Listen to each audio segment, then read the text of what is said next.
Hello everyone. I'm Neha Patil. Welcome you all in today's session. Today we'll see one more data structure which is very simple. That is nothing but the queue.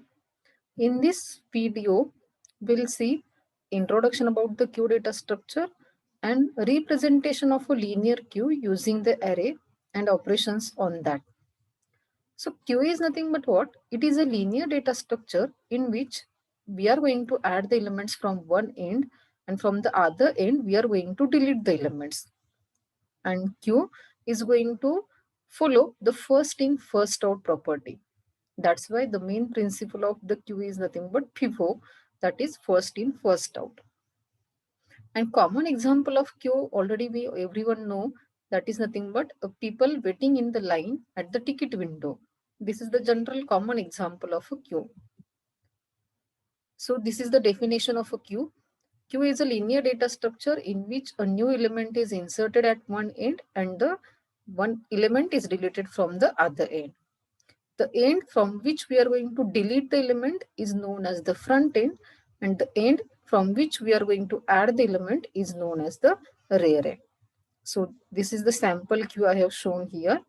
So if you are able to see here, this is the front end from which we are going to delete the element, and this is the rear end from which we are going to add the elements into the queue. And queue has different types like the circular queue, DQ, priority queue. But in this video, we are not going to see the types of the queue, but we'll see the operations on the queue and the array representation of queue. So two basic operations we can implement on a queue, that are nothing but insert and the delete. So insertion always we are going to do from the rear end, and deletion always we are going to do from the front end of the queue. And always before inserting new element in the queue, we have to check the overflow condition. As we are going to represent the queue here using the array, so whenever the array is full, at that time your queue is going to become the full. So before insertion, every time check whether the queue is full or not. That means overflow condition. Similarly, before removing the element from the queue, we have to check the underflow condition. That means whether the queue is empty or not, that we have to check. So this is the empty queue, as we are going to see the memory representation of a queue with the help of the array here. So I have drawn here this array, which is of the size. I have taken here the max size. You can take max size anything, that is 10, 15, 20 as per your requirement. And here, as it is the array, so it is going to start from the 0 and the last element will be at the position max minus 1 here. This is the initially empty queue. That's why here whatever be the front and the rear ends are there, that we have set here the or initialized to the minus 1 here. So this is the when the queue will be the empty here. So at that time we have to check the condition. If the front and rear both are at the minus 1, that means the queue is the empty. And this queue we can implement either by using the array or with the help of the single linked list also. But in this video, we are going to see the array representation of a queue. So these are the different operations I have shown here on the queue with the help of the array. So if you are able to see here, initially whenever there is only one element we have inserted into the queue, like here 10 I have inserted. So your both ends, that is the front end and the rear end, both are at the 0th position here. Initially, when the queue is empty and whenever we want to insert the element into the queue, then both ends we have to increment, we have to point it to the 0th position, and so here 10 will be inserted into the queue. In the second case here, I have inserted few elements here.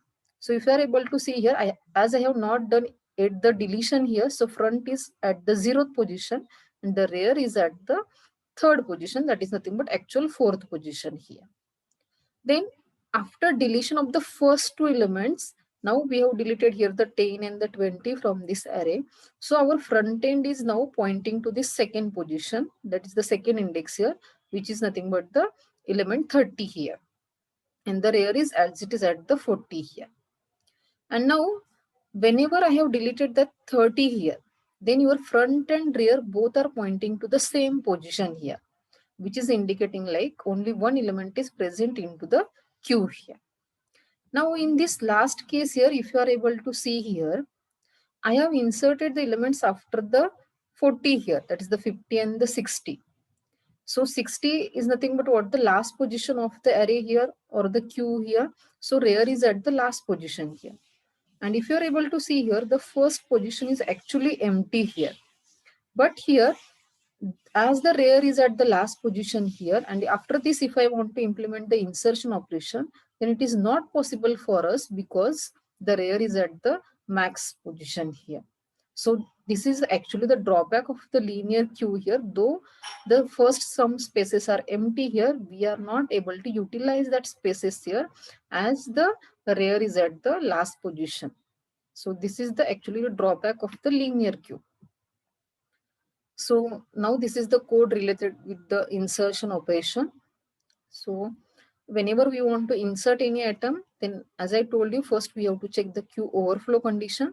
So when the queue will become overflow, if your rare is at the last position, that is nothing but the, if rare is equal to n minus 1, that means we can say like the queue is full here.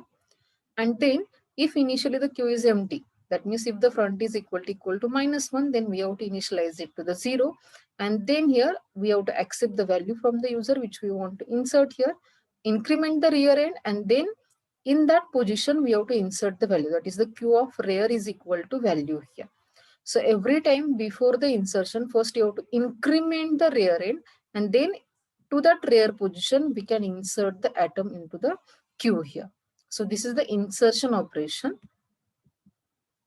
Now this is the deletion operation.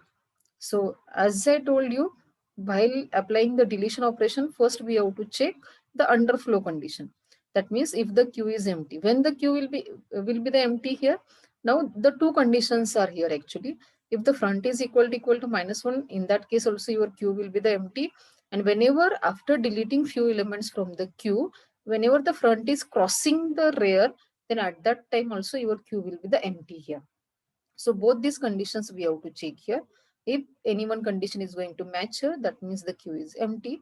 Otherwise, whatever the element present at the front end, that is the queue of front, is nothing but what we are taking out, or we are going to print the element present at the front end here, and then we are incrementing the front end.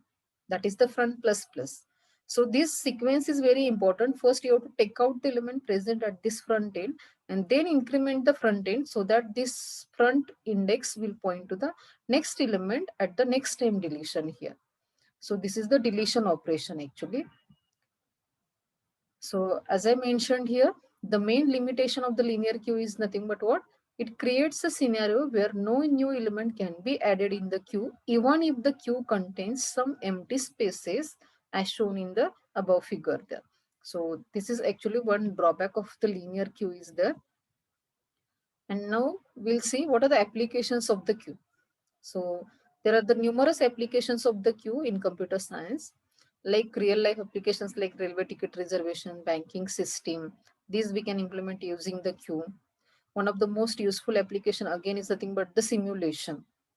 And the another application of the queue is in operating system to implement the various functions like CPU scheduling in multi-programming environment, in device management.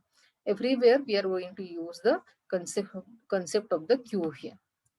So this is overall about the queue data structure. And here in this video, we have seen introduction of the queue, basic operations of the queue, and array representation of a queue that we have seen here.